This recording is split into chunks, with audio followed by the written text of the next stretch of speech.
Greetings everybody and welcome to my Red Ball. I hope you all are doing great. Today in this video we will further break down the performance of Real Madrid against Villareal. We will tactically analyze Real Madrid's performance. So without further ado, let's get started. First, let's make a few comments on the team selection of Zinedine Zidane. Glancing at the lineup, we can see we had Courtois in goal, then Varane, Nacho, Carvajal and Mendy. These selections were pretty much expected with some doubt about Carvajal starting. In the midfield, we had Kroos, Modric and Odegaard. This midfield presence was pretty much expected as well. And up front, Mariano, Hazard and Vasquez formed the attack. Now the selection of Mariano was a bit forced as there was no Benzema and Jovic, but the selection of Vasquez on the right wing may have raised the eyebrows of some of the Madridistas, which is very much understandable. We had better attacking talent on the right wing than Vasquez, but at the same time when we have a look at the holistic picture, it is understandable to an extent as to why Zidane chose Vasquez over Rodrigo and Asensio. In this match with Casemiro and Ramos out, we were missing the defensive qualities that these two players provided. Zidane may have been a bit unsure about how Carvajal would perform in his first match since the injury layoff, and it looked like a safe bet to go with Vasquez because we know that he possesses the defensive attributes that are far better than Rodrigo and Asensio. You can make a case for Rodrigo to start. He has done well lately when given the minutes, and we have seen Asensio's defensive game, and let's just say it's not really his forte. Vasquez was seen helping the team out defensively time and again. His attacking game was not up to par. There's certainly room for improvement there, but defensive qualities was something that Real Madrid needed with all the absentees, and thus I was alright with the selection of Vasquez. Have a look at this picture here, Vasquez doing his defensive duties. At times, Vasquez also became a part of the back five as you can see in this picture. And right from the very early stages of the game, the way Vasquez was operating, it was quite clear what his role in the side was.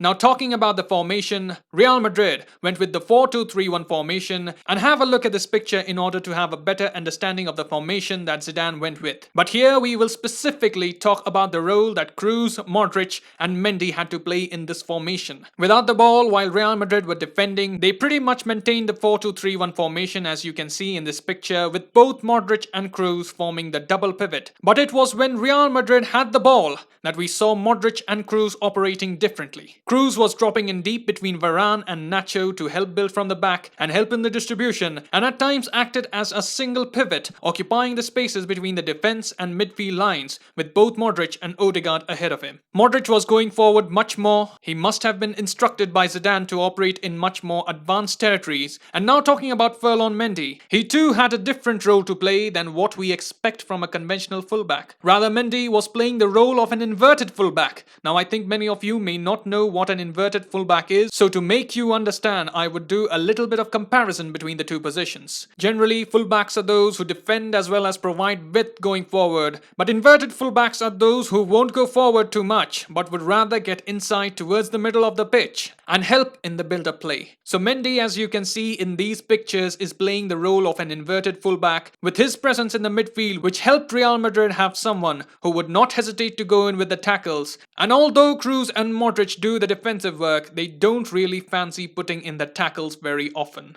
Another tactic that caught the eye was the way midfielders were switching play from one side to another with those long passes. This was something that we saw from early stages of the game from all the three midfielders. We saw this tactic when Modric switched play from right to left as he made a pass to Hazard in the 11th minute. Again, we saw in the 9th minute Odegaard switches play and passes to Mendy with acres of space in front of him. And in fact, the first goal was also a result of the switch of play from left side of the midfield to the right wing territory. In the build-up of the goal, you can see Odegaard passes the ball to Kroos, and then Kroos spots Carvajal advancing up the right flank. The play switched very quickly from one side to another, and then we know what happened with the first goal. Mariano did well staying in between Villareal's centre-backs. You can see him calling for the ball, and Carvajal picks him up with a delightful cross. It was a pure centre-forwards goal for Mariano. I'm a bit surprised why Zidane doesn't fancy playing him more often. With the determination that he showed on occasions, he can be a decent option coming off the bench for Real Madrid. The substitutions that were made by Emery got them the equalizer, and they almost got Villareal the win as well. Zidane here was not able to make a difference with his substitutions, while Estupiñán and Chukwueze were menacing down the left wing.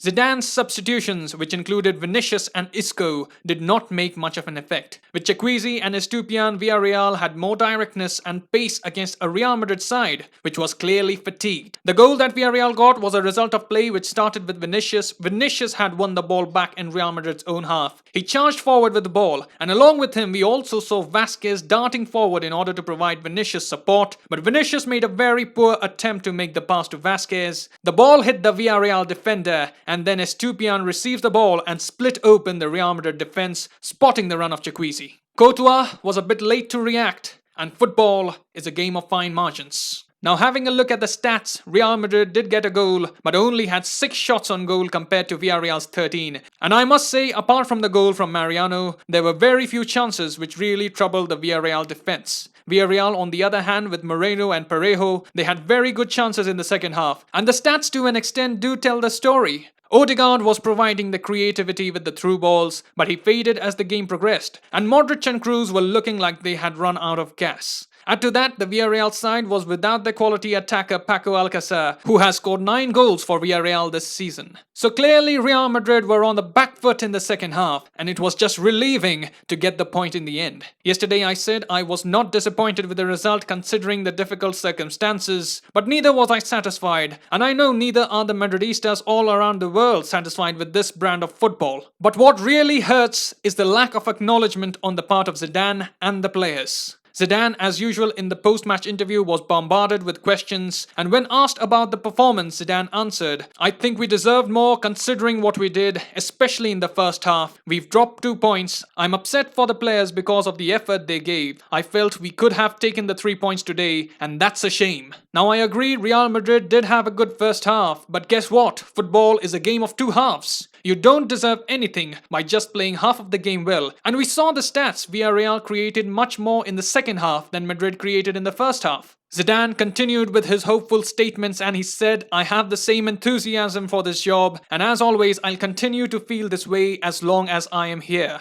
Don't you worry." And replying to the media, he said, "You keep focusing on your job and I'll keep focusing on mine." Now, I do not agree with the statements of Zidane here, as I had replied to one of the comments yesterday. True improvement will only take place when the players and Zidane first accept that they have not been playing well. Then only shall we see the process of improvement begin. This false sense of security can be very dangerous for Real Madrid. Now that is all the analysis I have for the Villareal vs Real Madrid game, and we move on to the big encounter against Inter Milan. We will do the match preview for the game, and in the meanwhile, I would like to know here, what did you make of my analysis of the game? And more importantly, what did you make of the post-match statements of Zidane? Write in the comments below. I will see you soon with many more videos, but till then, take care, and as always, Hala Madrid.